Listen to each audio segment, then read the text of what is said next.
Hello and welcome to Your Property Empire. I'm Chris Gray. On tonight's show, talking about cancer can be a touchy and emotional subject, but how would you feel if your prospective investment property had it? Would you buy it or run away? When you do finally find an investment property that ticks the boxes, it often gets sold before you've had a chance to put in an offer. So how can you get the agents on side and give you the best possible chance of acquiring it? And how easy is it to borrow money from the banks for property development? And if you do get the cash, how easy is it then to deal with the local councils? So those stories and more in the next 30 minutes. But first up, the RBA cut interest rates this month and some of the lenders dropped their rates by even more. So will that give buyers, sellers and investors more confidence in the property market, or will it give them a scare about the economy? Now, joining me tonight to give his opinions on our story is Charles Tarbey, CEO and owner of Century 21 Australasia. Quite a mouthful now, Charles. I know, it's very hard to say. Now, obviously, the RBA cut like a couple of weeks ago, but since then, obviously, the rates have come down quite a bit. So what do you think is going to be the result? Well, there is an impact in a few areas still, but when I look around at in the business sector, I can see a bigger impact there. And what I mean by that is if you're an owner-occupier of a shop or an office or strata offices, it's just absolutely prime right now for you to go out and secure a loan on the floor rather than rent a floor, because the amount they're asking per square metre on a lot of the floors is substantially higher than what it would cost you if you borrowed 100% finance at some of the interest rates today. So, and I'm seeing a bit of that activity out there right now. I'm also talking to people who are talking more about real estate. They haven't quite made the leap, but they're talking more about it, and I think that's really the start to it all. So it's going okay. In the short answer, yes, it's moving along okay. Because people aren't going to jump straight away. It takes them a while to kind of get into the mood, doesn't it? We've had such a fantastic buying period for the last year, 2 years. Low prices, low interest rates, etc. There's just a security. A lot of people are concerned about their jobs. You hear about the job losses just yesterday again, and people are saying, well, gee, is this going to happen to me? And I think that's stopping a lot of people from making a decision they want to make. So hopefully some positive news out there. It's now time to take a look into what goes into evaluating a potential property to buy in this week's Purchase or Pass.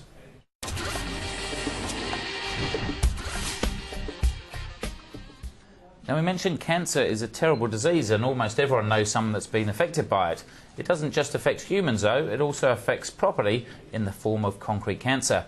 Now, many Australians may not have come across it when searching for a home or an investment, but for those living around Australia's beaches, it's becoming more and more common with all the salty sea air. So, should it turn you off a property? So this week we've got a renovator's delight. It's a 2-bedroom, 1-bathroom unit with undercover car space, 7.8 kilometres from the CBD. Now, the block isn't the best looking building from the rear lane access, but only has 9 units in it and has some tremendous views from the balcony. Now, the property was actually advertised for sale as a deceased estate for $795,000 and it'll rent for $650 a week. Now, the property is in need of a major renovation throughout, which is likely to cost around $80,000 if you do it properly, giving an improved rent of $800 a week. Now, the potential downside of the investment is the concrete cancer in the ceiling of the car park, and a few pictures will flick up on that. So just as a general thing, Charles, for people that haven't come across concrete cancer, how bad can it be? Oh, look, it can be repaired. You can get through it without too much issue. It just depends on how much damage there is there, Chris. But it can be in the millions of dollars if you're not careful, but particularly if it's right through the whole complex. So that's something that's going to affect the strata fees. So and especially when you're in a strata block and a bigger one, then people try and hide away from things or say, I've got no money, and then it does become a major problem. Yeah, and the sinking fund may not cover what's needed, and more money might need to be raised. You get in there, and before you know it, you've purchased a property where you've got to raise a lot more money for yourself to be part of that complex. That's the now, concern. Certainly looking on the internal side of it, 80 grand to transform a unit is plenty of cash. If you increase the rent by 150 on that, is that a good use of your money? Yeah, if you look at the interest rates today, $80,000 is probably going to be a lot less in interest repayments than it would be in rent. You're going to go like $4,000 a year. Yeah, okay, so that's good. You'll pick up there, but I think it's a capital gain you've got to look at, as you know, and that's probably why you're buying these places. At the end of the day, you're looking for the capital gain, and I do think capital gain is on its way back over the next couple of years and going to surprise a lot of people. Now, how important is it, I guess, putting money into the strata? Because there is a lot of people that have been in a unit for 30 years. They bought it for probably 100 grand. It's probably now worth $1 million, but they're still not willing, because they haven't got the cash, to put money into the strata. Look, I watch with interest the different types of properties that are for sale right now in the marketplace and what's happened over the last few years. I'm fortunate enough to have an apartment in the city of Sydney, and I purchased it in a complex, and the reason I did was because the strata is so well run. And over the last 3 to 4 years, that particular strata complex and the sales that have gone through there have increased in sales when across the road they've increased in price as opposed to decreased in price. And that's because of the way the strata is run. So I think it's absolutely critical. You could get one of those small complexes and really make them look fantastic with a small amount of money, and again, it increases the value. That sounds good. Now, the property was actually sold, a contract fell over and actually sold for $700 rather than $795, so based on that, purchase will pass for you, Charles. Well, I reckon it'd be great for somebody who knew what they were doing. For me, I'm too lazy, so I'd say a pass. You'd probably purchase because you've got the team to go in and fix it. Yeah, look, for me, the unit is in a great position, but it's not in the best condition. But for me, a quick 4 to 6 week reno will give you a massive increase in rent and give you a similar increase in the equity as well. I think you're getting the property at a great price, so even the concrete council cost 10 or 20 grand, then I think it's still good. So for me, it's definitely a purchase. Now, Tom's got some property in our Sydney CBD studio from around the country, which will be hopefully not as ugly as the concrete cancer, Tom. No, we got some nice ones. Hi, Chris. Hi, Charles. Hey, and Tom. I guess you're living proof that you can get over the cancer. Absolutely. It's been about 4 years now, 5 years, and you're fitter and healthier than me, so you're doing well. Absolutely, and gone up in value as much as the properties have. So what have we got this week? Denham Court. Now, Charles will know this area because I think he's got offices not far from there. Now, Denham Court has been described as the area where the rich people that choose to live in the western suburbs of Sydney live in. And we've got a property here that's got offers over 3.2 million. So it's got to be a great home. In fact, it's on 2.5 acres. It is a special property, built in 1992, over 2 levels. For that price range, it's got to be a special home. But I do know that there's a lot of people that are well known that run big businesses. Some famous people live in Denham Court, which is around the corner from Campbelltown. It's a very, very well located suburb, because with the M7 now having gone around it, around through those areas, you've got access to so many places so quickly now, Tom, and you're still in a rural, or can be in a rural area just within a few minutes. Yes, so it's not too bad at all. Yes, Charles is saying M5 and M7 means that this is close to everything. And offers over 3.2 million. It's a private treaty. You can rent it out for $7,000, up to $7,000 a month. So go and have a look at that one. Which agent's that one, Tom? And parking for 20 of your mates' 20, cars as well. Now, which agent's got that one? This one is a Caldwell banker. Yes, Alan Dava. Yep, okay, great agent. Alan. No, Azam must be his son, because Alan's the owner, I'd suggest. So maybe he's got his son working there, his cousin or his uncle, I'm not sure. But great agent. Yeah, well, Charles knows them all, because if they're not a Century 21 office now, that one day they may be. So we're always talking to them, Tom. That's very true there, Tom. Well done. What have you got next? Okay, next is in Sunbury. In Victoria, we've got a 650 to 695,000, a price range that's pretty red hot in this real estate market. It ticks all the boxes. It's a family favourite. Surprisingly, it's on a big block for that price range. 1,425 square metres of land. Nice home in the Jackson's Hills estate. I don't know too much about the estate, but I've been told it's sought after, and it's definitely worth having a look at. That one's there with First National. Karen Singleton's got it, somewhere between $650 and $695. Now, Tom, the Sunbury Rock Festival was held there, and that's where Queen was booed off stage in the 70s, I think it was, and Freddie Mercury announced that when they come back to Australia, they'll be, by that time, the greatest rock band in the world, and that was in Victoria. I'm sure it was a Sunbury Rock concert. So. Charles got a hell of a memory for going back to the 70s, hasn't he, Tom? We're definitely too young. I was only just born then, I think. Outstanding. I've got to say, this guy here can actually pick a block of units that goes up on one side of the street and goes down on the other side, and actually tell us all about what's happened in the music industry in the last 30 years. You're a genius, Charles. Thank you. Tom. If I had his knowledge, and he rattles off these results at the end of the programme without any cues or anything like that. So if I had Charles's knowledge, I'd have been retired at 17, I think. Thank you. Yes. Extraordinary. Yes, I'm looking forward to it. Very quickly, Tom, before we go to the break, the top 100 agents were announced. Yeah, so they were announced during the week, 100 agents. They use various KPIs, including gross commission, days on market, and the number one real estate agent in the country that got announced was James Tostovan from Marshall White in Melbourne, an independent office. And he is well known. He's known as an agent that sells a lot of property. He's known as an agent that does a lot of prospecting, and he was recognised as being the number one real estate agent. There was quite a few agents from Sydney, Melbourne, Charles. There were Century 21 agents in there as well. I saw that, Tom. This is salespeople, not agents, though, right?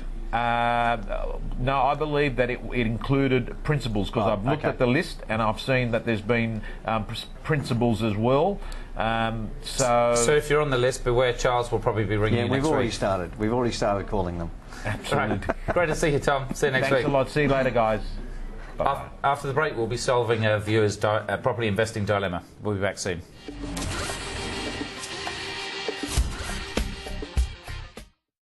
Here's to Vegemite, all that vitamin B, and a down price that everyone likes, even poms like me. Vegemite 600-gram jars are down and staying down to just $7 each. Just $7. Staying down. Whatever you want. Down. Whatever you need. Down. The big red hand is your savings guarantee. So get it at home. Whatever you do. Prices are down and staying down for you. It's time to enjoy driving again. The BMW End of Financial Year event is on now. Rediscover your passion for driving with outstanding opportunities across the entire BMW range. On now for a strictly limited time. It's that time again. Time for fresh starts and clean slates. Time to turn a backdoor slider into an upper decker. Brush up on your lingo as baseball's back. The 2013 Major League Baseball season on ESPN.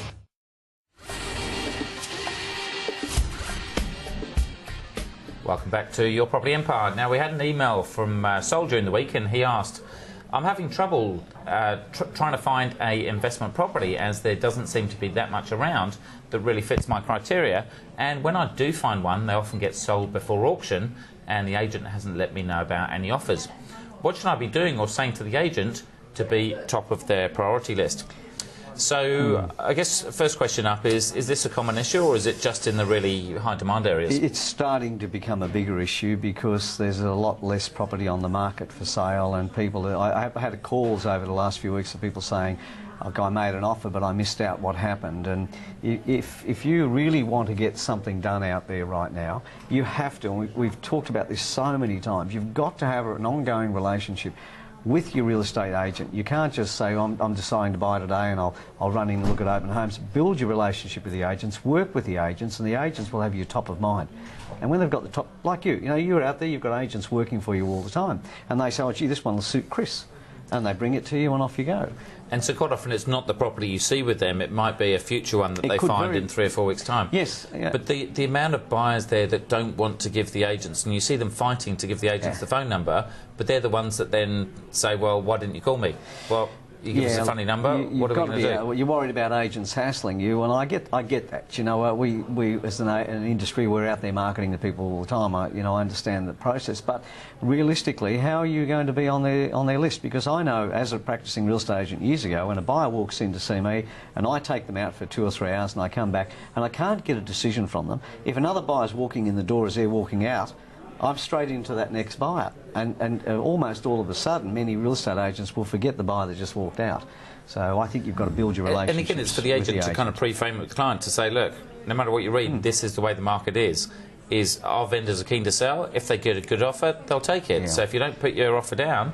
And look, are there investment properties around? Yeah, there are. There's plenty of them available right now out in certain areas, but it doesn't appeal to everybody. If this gentleman's, if Sol is having an issue at auction, it means he's probably in an area where there's a lot of interest, and it is very, very difficult. So maybe what are a couple of the things that they can do to build that relationship? Like, what are the best things?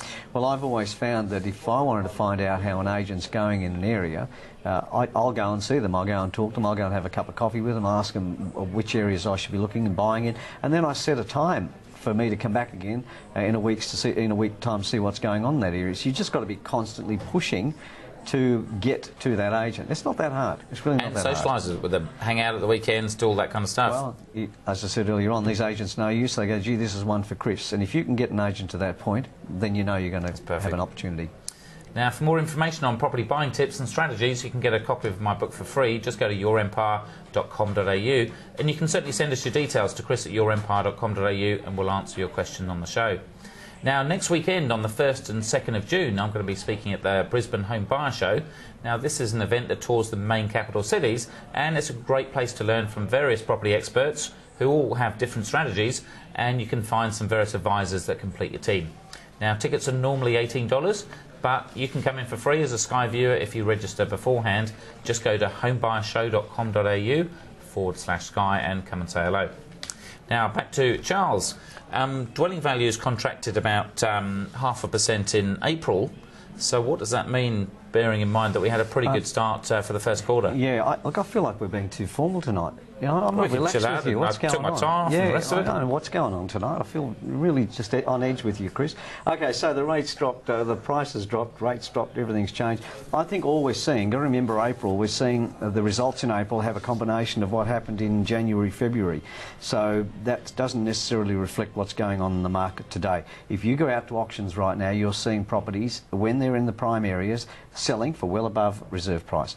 Now, I talked to our auction team today, Will Hampson and Kate Lumby, they're a husband and wife team that drive our auction department, and they're selling properties from 1.5 to 3.5 million that have been on the market for 3 years. They're coming in, they're selling now, and they're selling over reserve. So I really think that the reflection of price, we need to look probably in the next quarter to see what really is happening in terms of that price drop. And that's the danger with looking kind of day by day with auction results and things like that. Activity's been very strong the last couple of months. So, also, we're looking at a change in government, potentially, with things like... Do you think so? Well, yeah. You never know. Okay. I don't really read the paper, I but supposedly it's happening. I have no idea. Things like first home buyer incentives. Could that be a possible change, and do those kind of incentives work? Look, I think we've got to help first home buyers, but I think there's a better way of helping first home buyers, and I'm not sure it's about giving them money at this end and saying, here's your grant. This is I get on my high horse on this one all the time. I think that the incentivisation should be all the way back with the builders and the people who are taking the farmland out into real blocks of land for the builders to build on. They're the ones that are struggling right now because they're not getting the support they need to get the properties out of the ground. So you can give a first home buyer 7 or 14 or 21,000 if you like, but at the end of the day, if it's costing more money to get those new homes to those buyers, then those buyers are paying more than they would be for an established home. So I really think it's not a good thing. Because again, there's a lot of talk about that, but is that the builders and developers just whinging, saying, look, we want it cheaper, or is there a real issue there that councils are just not doing the right thing to get things in place? There is a real issue. It's a combination, not all councils, but some of them are very difficult to get developments through, and I'm talking first-hand here, some of the stuff I've got going on. It's incredibly difficult because people don't want to be accountable. If they're working in a council, they don't want to be the one making the decision, so they'll push it into another area or push it to legal. That's one issue. The other issue is that the banks have not been very strong on lending for construction and development in the last few years. They still see it as high risk, and so they should, because if the developers and the builders at this end are not getting the support they need to get things out of the ground quickly, then it does become high risk. And look, that's two of the reasons why I buy and renovate rather than develop and go through councils, because it's hassle. That's why I've got no hair. Chris, it's annoying, isn't it? Could be another reason. If Chinese say it, don't see it as losing hair, see it as making face. So think about that for a while. The thing is, at the end of the day, if you take a development through and it takes you 2 to 3 years by the time you go into council, the market can change so radically in that time. And that's why it's so risky. I mean, if you can get in there and build and move things quickly in a year, you've got a fighting chance. But I don't see that happening at the moment. Now, after the break, join us back on the Comedy Property Show as we'll be talking about the latest numbers from around the country. You're watching Your Property Empire.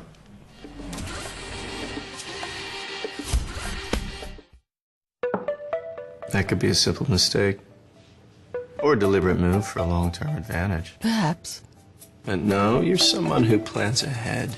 I'm thinking you don't make a move unless you've thought things through. And if you don't have an answer, you'll find someone who does. ANZ Wealth Managers can help you make the right moves to achieve your long-term goals. Nice move.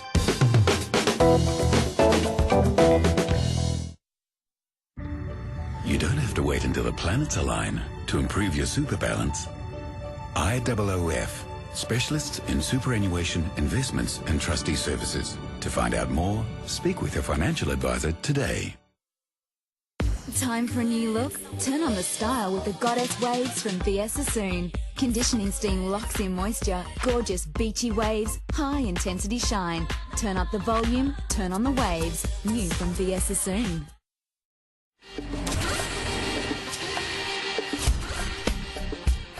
Welcome back to the show. Now, rather than look at the rumours, let's have a look at what the actual numbers were saying in our property stats this week. Yes, Charles, what's clearances? We're back up. We're still rumours? there. Yeah, 67.3. What were the rumours you were hearing? As in they're continually going up and into the 70s? Well, 67.3 has been steady for the last 3 weeks. It's, sorry, 67.7. It's been that way for the last 3 weeks in the 60s in terms of the national picture. But there are some stars, and the stars again are Sydney 72, 72.3, Melbourne 71.1. Now, Melbourne has been in the 70s for the last 3 weeks. So there's a strong auction market there for those two capital cities. We always like to know that the other capital cities are out there doing auctions, but they don't do enough to get a really good picture in terms of numbers, whereas the capital cities of Melbourne and Sydney do.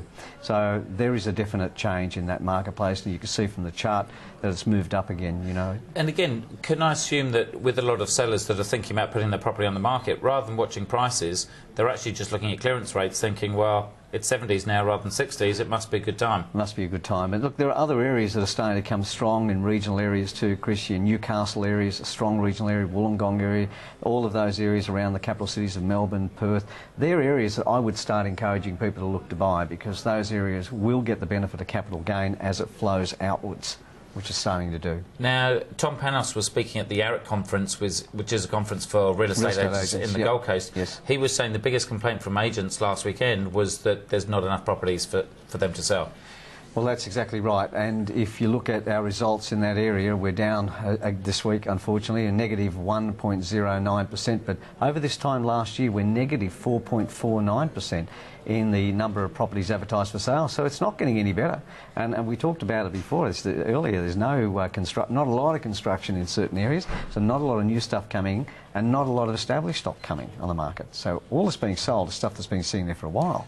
Which, if anything, is a good thing, say, from people that have already got properties, in terms of if there's more demand coming in, there's no more supply, prices are moving. Yes, but they've got to buy.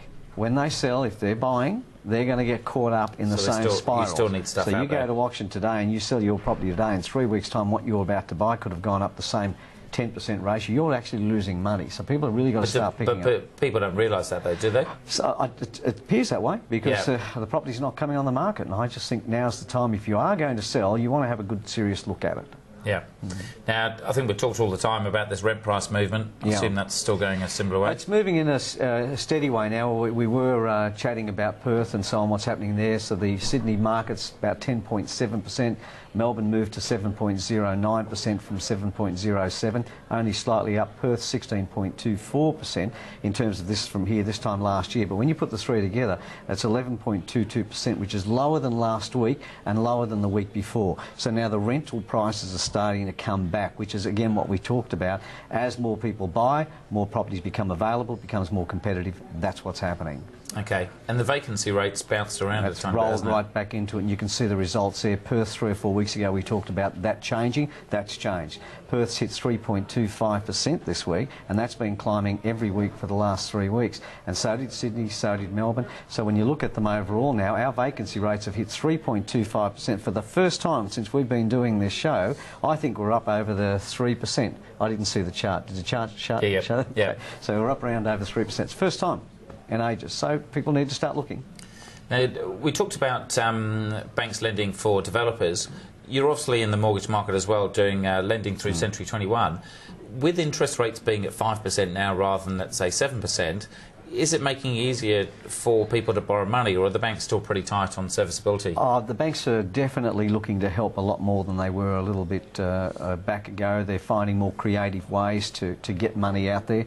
And why not? Again, why wouldn't you do it? I've watched in my portfolio as the interest rates, you know, to climb up to 7s and 8s and 8 1/4s to 9s in some parts, and all of a sudden, you know, 3 years later they're down 3%. And that means that a person can borrow more because now they've got more cash coming in, and the valuations are better. If you go back, and that's the critical one, the valuers are now starting to feel more comfortable at valuing to contract rather than discounting in some areas because of it. So even if you got turned down 6 or 12 months ago, look at coming back to the bank, because things may well have changed. Absolutely, come back and have another look, Chris. Yeah, for sure. Pleasure to see you as always, Charles. Thanks, Chris. Thanks for all your jokes, even if they're some at my expense. Thanks for joining us at home. Until next week, I'm Chris Gray. Good night. The information featured in this program is general in nature and therefore should not be relied upon. Guests appearing on the program may have commercial arrangements with some of the companies mentioned. Before making any investment, insurance or financial planning decisions, you should consult a licensed professional who can advise whether your decision is appropriate for you.